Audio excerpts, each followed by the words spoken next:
So Quebec, the poorest, most taxed province in Canada, now found another way to ruin the country even more. Way to go, Canada. Government officials in the United States may be considering trade sanctions with Canada over Quebec's language law. Bill 96 was passed by the province 2 years ago. It's aimed at strengthening protections for the French language. Essentially, the Americans expressed concern with Quebec's Bill 96, which is a Quebec language law.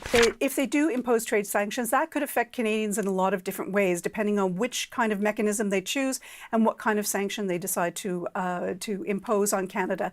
And it turns out that they are also being lobbied behind closed doors by some groups with some pretty deep pockets. The International Trademarks Association and also some very large corporations like Stanley Black & Decker, Hershey, Microsoft, and Procter & Gamble. Canadians may find that they have a lot less selection when it comes to those things that they want to buy.